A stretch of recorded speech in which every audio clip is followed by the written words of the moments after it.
Have you ever wondered why you feel unable to teach your own children the subjects you learned in school? It might be because our government school system is less about teaching competency, but more about simply schooling, teaching to regurgitate rote information on a test, rather than engaging the student to become the best version of him or herself.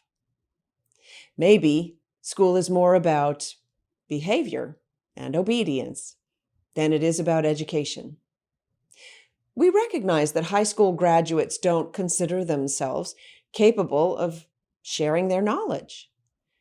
Maybe that's just kind of job security for the teachers. And despite all the efforts to improve education over the past 3 decades, outcomes for students are progressively worse. In this video series, we will be exploring homeschooling, the taboos, the trials, the triumphs. You've been lied to, and I'm going to show you you are more capable than you think. Because now, finally, and especially since COVID, school's out. My husband Kevin and I have been homeschooling for over 10 years, with great results, academic, social, and familial. Plenty of other people have been succeeding for much longer as well. Home-educated youth score 30 to 35% better than public school children on academic achievement exams. They also typically score higher in social aptitude. The homeschool community is already well into its second and third generations with impressive success rates. In fact, this nation was founded by home-educated individuals in an age when 12-year-olds, already fluent in Latin and Greek, routinely enrolled at Harvard. Compare that to the current school standards that define proficient as the ability to answer merely 38% of test answers correctly. Consider also that a competency score of only 62% earns your public school an A grade. Parents are witnessing firsthand the tremendously detrimental effects of standardized curriculum that has permeated into the classrooms all across the United States and beyond. Critical race theory, which is anti-white racism, pure and simple, the Marxist or communist indoctrination, which instills a love for and reliance on government, and global warming, messaging that stokes fear in children, both of and for humanity. The entirely debunked, hate-filled 1619 Project, widely adopted in our history classes, teaches a hatred for our nation. Children of all ages are subjected to pornography, sexual paraphernalia, and the promotion of pedophilia in the school classrooms, being coerced to embrace the lie that more than 2 genders exists, and school officials facilitate these vulnerable minors in mutilating their bodies without parental consent. How does any of this positively affect children, much less educate them? It doesn't. At a worse than 27th in the world ranking, our schools are failing at education, but parents have too easily bought into the "don't try this at home" line of our educational overlords. Combined with the fact that schools necessarily undermine the child's relationship with his parents, you have a recipe for disaster. But this show isn't intended to be an indictment of our schools. They do that all by themselves.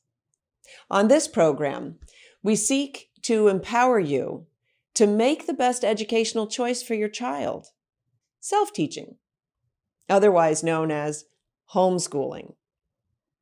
Parent-led learning has already roughly doubled in the U.S. since COVID began. There are a few reasons for this. Parents often cited their inability to stay home with their children as preventing them from considering home education. Well, that excuse has virtually vanished now for many families, and parents have found time in their shorter commutes, to the living room or the home office, and other moments during a normal workday, time they can devote to their kids. But what do I teach them is another parental refrain. We'll get to that too, but trust me, it isn't rocket science. Unless your child is a rocket enthusiast, in which case, she really shouldn't be in the institution. And YouTube has a plethora of teaching videos for you both to peruse.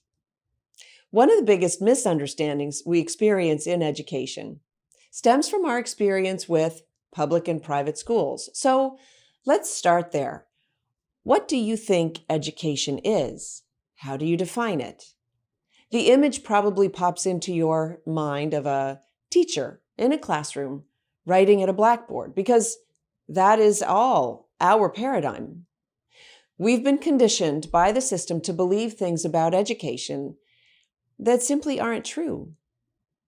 For instance, education shouldn't be dictating to children information to memorize so they can regurgitate it for an exam, or worse, boring them such that they hate school.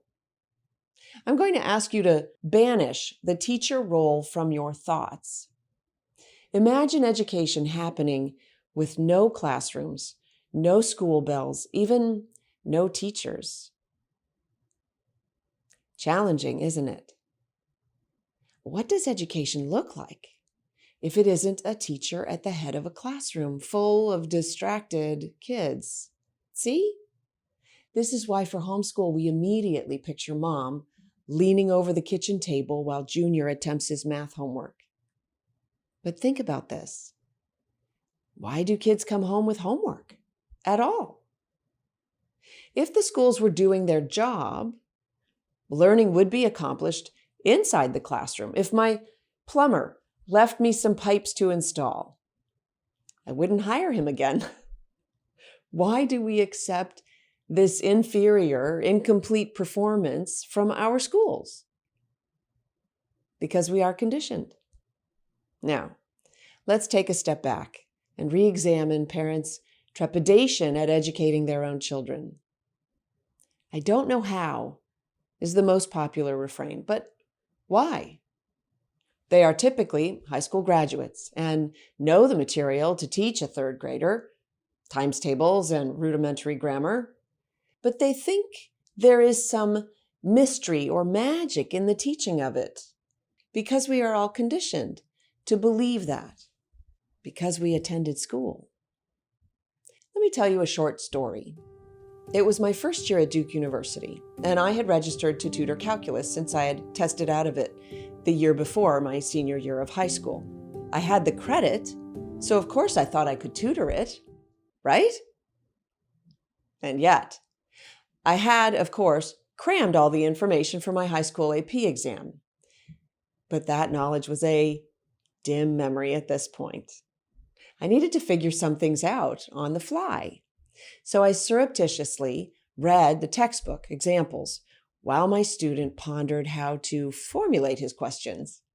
At one point, I remember working through the problem in my head while my student was copying it into his notes. I hit a block. Why did they use 2T instead of T? I looked over the problem again, figured out the answer. I said, "You're probably wondering why it's 2T here." "Yes, how did you know?" "I am actually," he said. "Okay, perfect. They use twice T in order to complete the square. Do you see that here, where they explain it?" I pointed in the book. He got it. Who knew math was about more than just getting things right on a test and then forgetting them? You see, being educated includes the ability to figure things out. And academic exams are just the best means we've devised for quantifying mimicry. That's a polite way of saying that our system tends to produce young people who can parrot other people's thoughts, but not necessarily problem solve. Getting the students to absorb and employ their knowledge made them more successful in the class. One of my final calculus students, Emily, came to me a few weeks before the end of the semester saying she only needed a D- on her final exam for her professor to give her a pass. He'd given up on her. She had tears in her eyes, begging me to magically give her just enough competency to pass her final exam. Ridiculous. Emily was, after all, a Duke University student. She wasn't stupid, even if her professor made her feel that way. I promised her we could find some success. I'm an eternal optimist, and math is just the language for logic.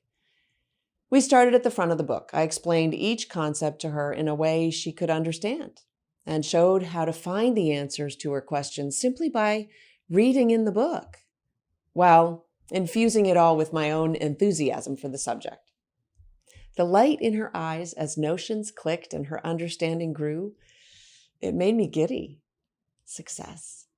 And once she achieved a few victories of her own excitement gave her courage and an increasing facility to learn. You see, the first time the professor failed to adequately explain a concept, all his future explanations fell at risk.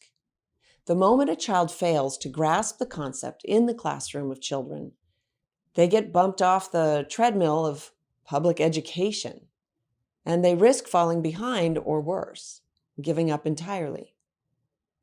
Emily had tumbled into the chasm of her damaged ego. The professor's ego prevented him from seeing that it was his own incompetency that had failed her and the system at large, not her own. But she suffered the loss of hope because of the professor's authority. You see, what children learn in school is that there is an authority that decides if they know something or they don't. And that authority is credentialed. In other words, they have the final say. So to learn something according to the school paradigm, either this authority teaches it to you and you perform well enough for the grade, or you simply don't know it and cannot learn it. Now, of course, there are some exceptions. Tutors and tutoring facilities, for instance. But the message is simply that to learn, you need a teacher who can inform you. And if you don't understand the professor, well, that's your problem, not his. You're deficient or slow or dumb. So when the student goes to a tutor or another authority, the student, not the previous teacher, bears the burden of failure. That's the school paradigm. Flawed, to say the least. Because of our work together, Emily scored an 87% on her calculus final, after failing every single previous exam. Her professor told her he had never seen such improvement in a student. He gave her a B+ for the semester. I can only hope he realized not to give up on his students so easily in the future. Some students don't learn the normal way, which is one reason among many why our one-size-fits-all education system struggles.